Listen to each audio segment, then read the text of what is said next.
water. Scotty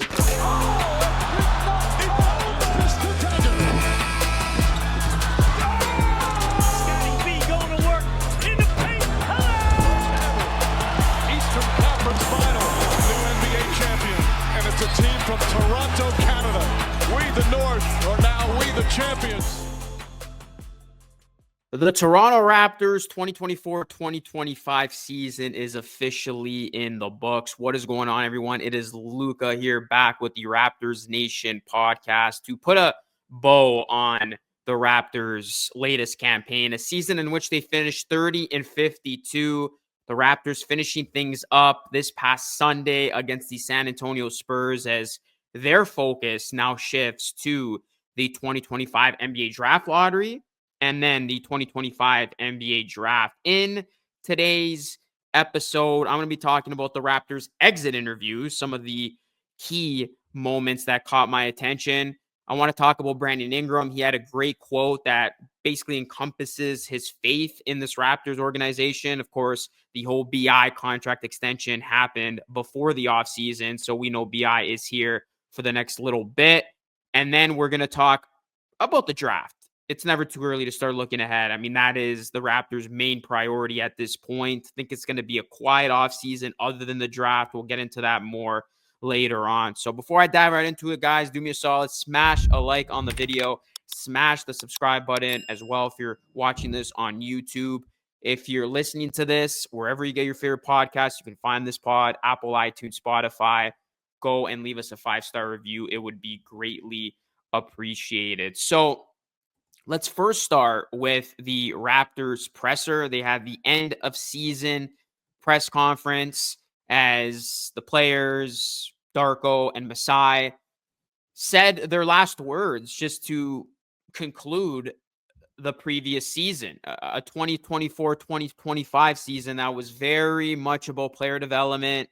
We knew from the midway point of the season that the Raptors weren't prioritizing winning. They had no interest in the play-in, and they were trying to put themselves in the best position for the draft. Now, of course, with their weak schedule to finish the season, the weakest one in the NBA, they stumbled across wins more than they probably should have won. And as a result, they have the 7 best lottery odds. So, let's take a look first at what some of the players said. So Scotty Barnes, one of the quotes that caught my attention as he addressed the media in his final press conference, saying, if you saw my face last year at this time, I don't think I was looking the right way, but I'm excited for what the future holds and what we're going to grow into. Expectations for next year, Barnes was asked. He said, with the team we have, there's no excuses. We should definitely be in the playoffs. And I talked more about this on my personal channel. The expectations are going to be there for next season with this Raptors team. It's not going to be about, oh, we're going to develop these guys. We want to see the young guys get better. We don't care about wins and losses. Next season is going to be about wins and losses. Next season is going to be about, can this group perform and get into that playing equation, get into the playoffs, as Scotty Barnes put it. And if that doesn't happen, then that's when you're really going to start looking at this team and being critical of them. Like, okay, what's missing? What changes need to happen? But there's going to be a different feel for next season. It's not going to be about, hey, should the Raptors tank? There's a pretty good draft. Should they bottom out? No, it's going to be about, we got the team now. There's players that are good. Brandon Ingram made a big trade to bring him into the mix. He's a former All-Star. This team is expected to, at the very least, be in a play-in game at this time next year. And if that doesn't happen, well, that's when it becomes problematic. Scotty Barnes continuing on, saying, I feel like I'm an all-defensive team type of player. Once we start winning, my name is going to be in a lot more conversations. All that stuff is going to come.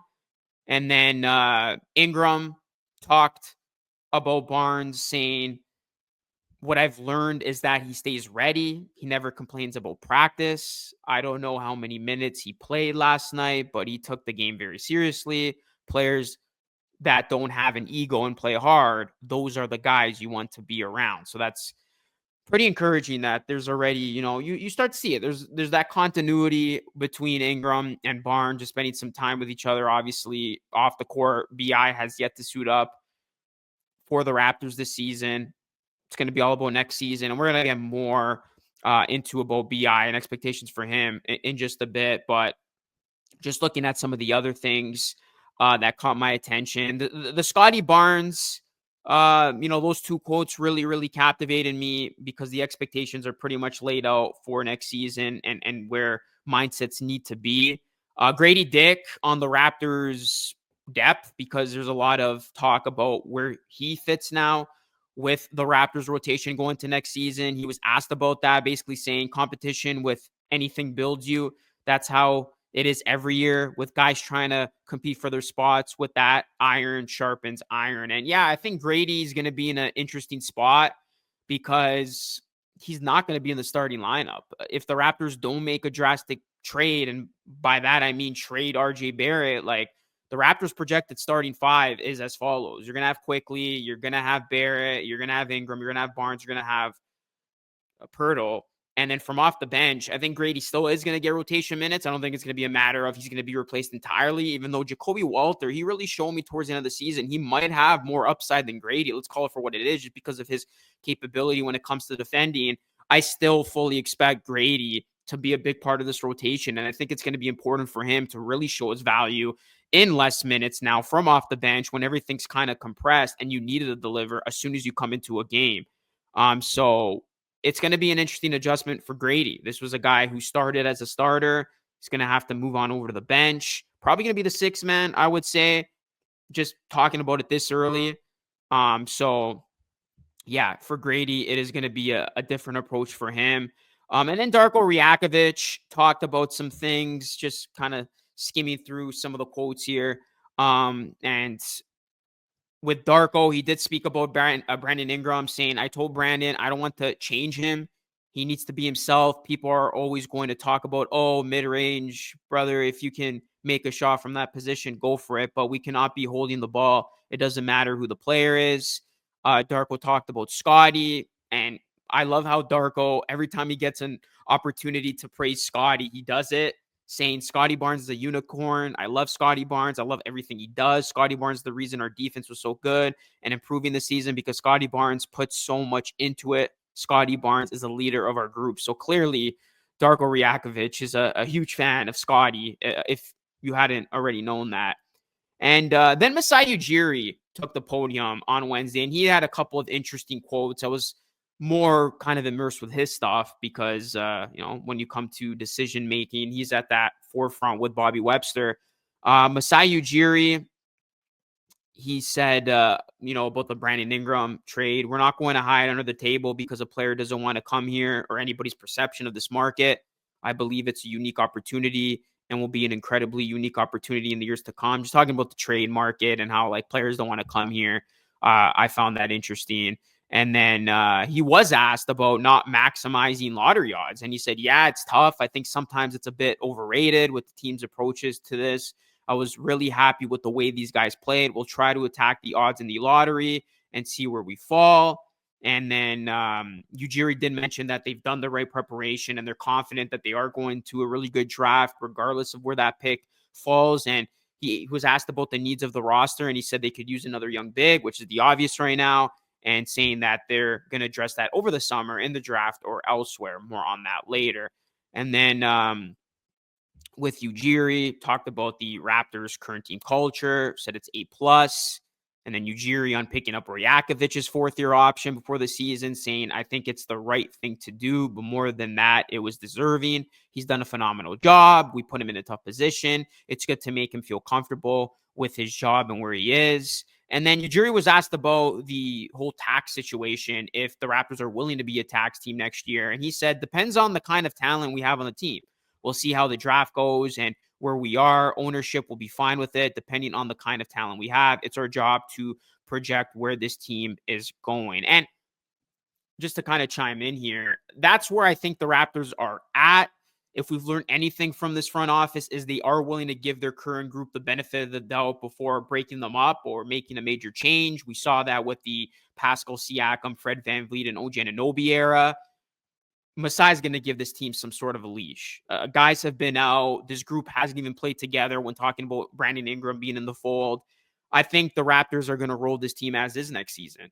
And they're going to evaluate how this team does. And if this team is performing well, they're going to keep things as is. If this team is underperforming, well, then that's when you can make proper adjustments at next season's trade deadline. The trade deadline has really become new free agency. I mean, we saw it with this past trade deadline, how much player movement actually happened. So I think for this team, there's no rush. There's no rush to jump the gun and think, okay, you know, RG's not going to work with BI and Scotty. Of course, those are some of the concerns out there. I've even talked about it in previous videos, but let's see how it's going to work before we jump to conclusions. Let's see how this starting five is going to come to be. And we'll see how BI is going to mesh with a Scotty, an RJ Barrett before we make a drastic change. And I think that's exactly what's going to happen. The Raptors have until next season, the end of next season, to get under that luxury tax. And if things are going well and this team's winning, man, winning solves everything. You can justify being a tax team if you're performing very well. You can't justify being a tax team if you're just struggling to be in the plan. So again, it's really hard to tell. It's based on how this team performs. If they're a playoff team next season, you can justify it, especially with this team missing the playoffs the last 3 seasons. So I think for that, Ujiri is going to give these guys the leash. He is going to see what this group can do before making a big trade. So I think with that, it's going to be a quiet offseason. I think for the Raptors, the main thing is going to be this draft, where they ultimately fall and who their pick's going to be. I think the draft, and really they're tied financially with what they can do. So that's another reason why it's going to be a quiet offseason, because they still got to sign their draft pick. Maybe there's a team-friendly deal with Boucher being back. I wouldn't be surprised, but that's basically it. Like, this team has very little wiggle room, and I don't think anybody should anticipate a big trade. So just some other things Ujiri said about his expectations for next season, saying my expectation for next season is we continue to grow, but the end goal for me is to win a championship. Of course, we've heard him say that 1,000 times. Expectations are what we make them out to be. I have to look at it really broad, and my expectation is we're going to win a championship again. So then Masai did talk about the Ingram trade, saying at the end of the day, you have to acquire talent. We have to do it in a unique way in the market that we're in, and we have to jump on opportunities that come our way. We felt this was a unique opportunity for us, and it fits, but it didn't stop our rebuild. Ujiri talked about Barnes' leadership, saying we're very focused on off the court. I thought he got an A+ with that stuff.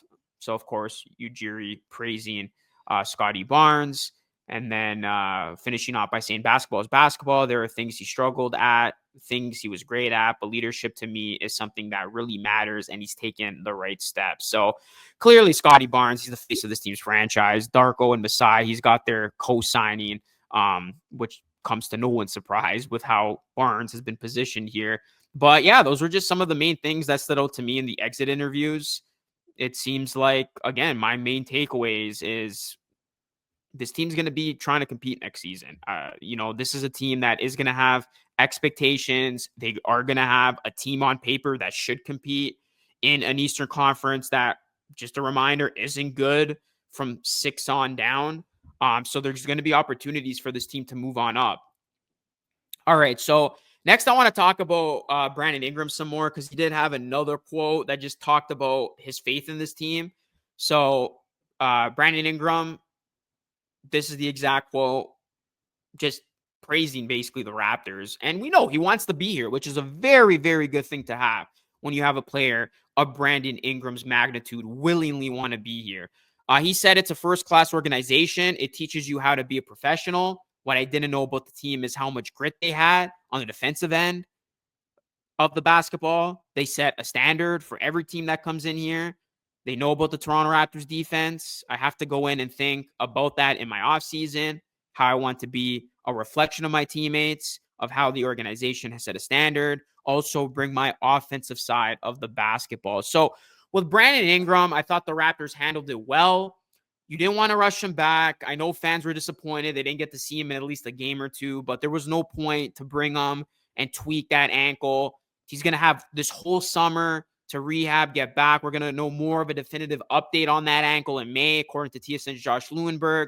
But this summer is going to be for Brandon Ingram to get his body right. He had the injection. He's had all this time off. So the Raptors, I think, are doing a good job of making sure nothing like this happens again to Ingram, and he doesn't have to miss a significant period of time. And this is kind of the period of his career where he gets to his best health ever, because we see the type of performer he is when he's fully healthy. Former All-Star, an elusive company when talking about the 20 plus points, 5 plus rebounds, 5 plus assists conversation. So I think this was handled well. You don't want to put Ingram in a position where he came back, he got injured in meaningless basketball. He's going to get ready this summer. And that's what it's going to be all about, getting his body adjusted, getting into basketball shape, just really buying in defensively, as he mentioned. Offensively, we know what he can do. There's no issues there. He's one of the game's best when it comes to shot creation and scoring in bunches. So Brandon Ingram is going to be the fascinating piece. And I think that's where the true excitement of this team lies, more so than the draft. It's Brandon Ingram. You're adding a former All-Star to this group with a draft pick, with the group we already know of. That's where the fascination of this team lies, the optimism of this team lies. You're going to have a group that is going to, look good on paper at least. And you're going to have a bona fide one now in Ingram. Scottie can get more to a comfortable secondary role.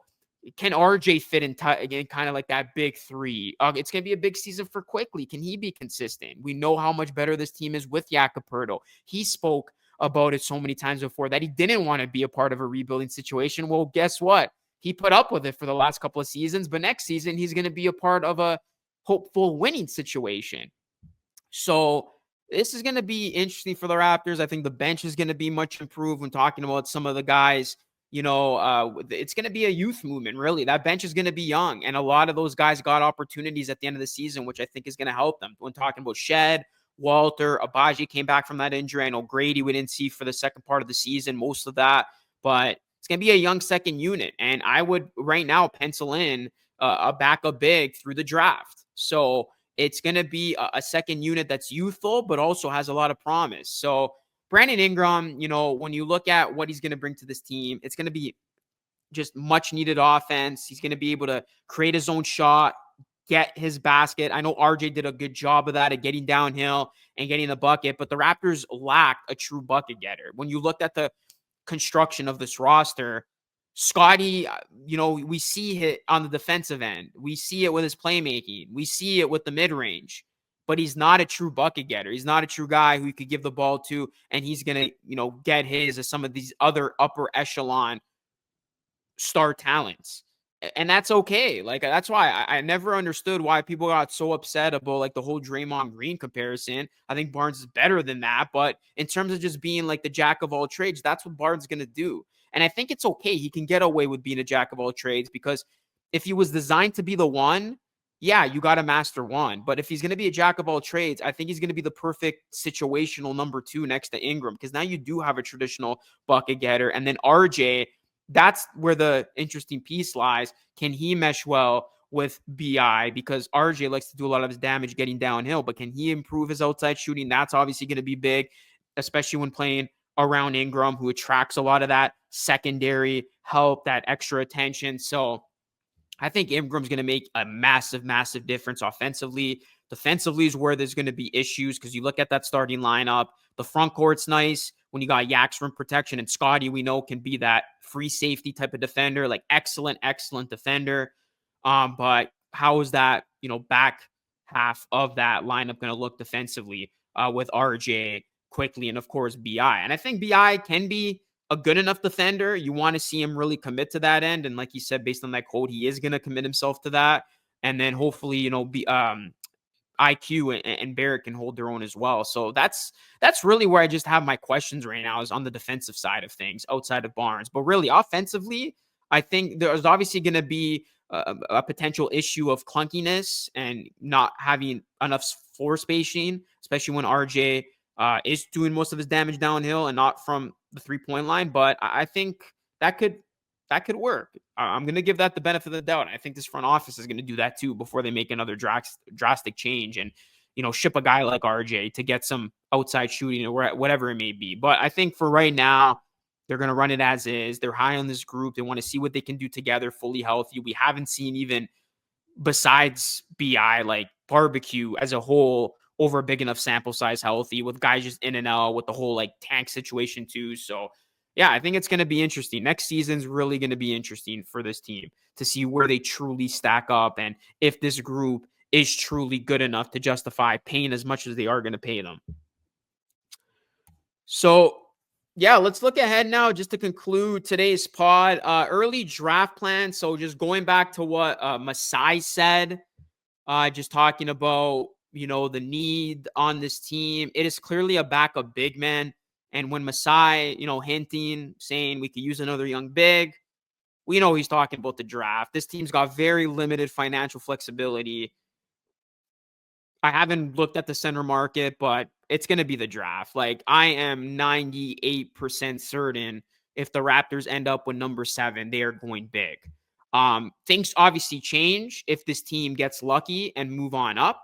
Of course, the last time the Raptors had the 7 best odds was back in 2021. They moved to number 4. They selected Scotty. That's the only way I also see the Raptors maybe pulling an audible of making a trade. Like, let's just say they get into that top 3 or even top 4, call it. You're going to end up with a player who's a guard or forward. Then that's when you got a decision to make. Like, okay, like, who do you trade to fit this young player in? Because I think all those 4 top prospects are instant starters when talking about Flag, Bailey, Harper, and Edgecombe. That's the only way I see things all of a sudden changing for this team. And we'll entertain that conversation if indeed it happens. And by the way, right now, the Raptors have a 31.9% chance of getting to the top 4 and a 7.5% chance of getting the number 1 overall pick via Tankathon. But if the Raptors stay where they're at or even fall to number 8, which is likely as well, I think they're going big. And a name that's been synonymous with the Raptors since we've been doing mock drafts is Malawak, the Duke big man. And I think for him, obviously there's some stuff that's been going on off the court with, is he going to get deported and all that? So I hope for him, he can realize his NBA dream and nothing like that happens. But if Malawak is there and the Raptors pick 7, for example, the Raptors are taking Malawak. I'm pretty convinced at this point. You look at Malawak, I know he had a disappointing end to his NCAA tournament. He had a poor outing against Houston, but overall he put up some nice numbers for Duke to get to that point. And in limited minutes, 21.1 minutes per game, I think the defensive upside is very intriguing with him. And, he's the type of pick I see the Raptors going in. I would also say Queen, but a lot of mock drafts have Queen actually being taken a little bit higher than the Raptors pick. I saw Bleacher Report's latest mock draft, and Queen can even be taken by Philadelphia at number 5. So I think maybe if Queen is available there, the Raptors can make a choice of, okay, like, what do we prioritize more? Defensive-minded big or offensive-orientated big when talking about Queen? But I think Malawak's their guy. I think he is going to fall there. Raptors are going to take him. They need a big, and his defense is very, very enticing. And I think the Raptors, they need more defense, especially when you look at that potential second unit. Having a guy like Malawak who can back up Pirtle, I think it's going to be the perfect situation for him too. And he's going to be coming into a situation that's trying to win. And this is a player who's going to be altering shots, blocking shots. You're really just going to have a raw prospect where you still don't know his offensive potential. But clearly you're drafting him based on defensive and hope he can develop into somewhat of a center that can generate a little bit of offense. Obviously he can finish lobs, but you're just drafting him solely on the defensive upside, that defensive versatility. So I think that's where the Raptors are at right now. I think if they don't get lucky, move on up, they're drafting the big. And Masai basically hinted at that without fully saying it. And I think right now, Malawak's the front runner of being a Toronto Raptor. Now, of course, there's so much time between now and then. We got the draft lottery. But yeah, it is looking like if the Raptors kind of fall where they're supposed to fall, we'll see the Raptors take Malawak. But let me know your thoughts, guys. What are some names you're looking at? Do you think it's going to be Malawak? Do you think it's going to be somebody else? Maybe Queen falls, as I just mentioned.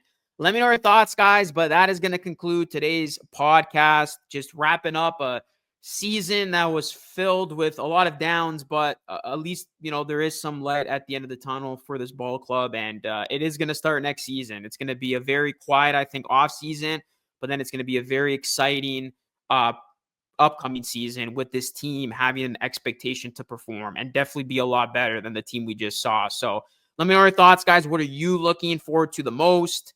What caught your attention when talking about the Raptors exit interviews, and who's your front runner for the Raptors drafting if they fall where they're supposed to fall at number 7? Let me know your thoughts, guys. Drop a like on the video, smash that subscribe button for more. And again, you can leave us a 5-star review wherever you get it for your podcast, Apple, iTunes, Spotify.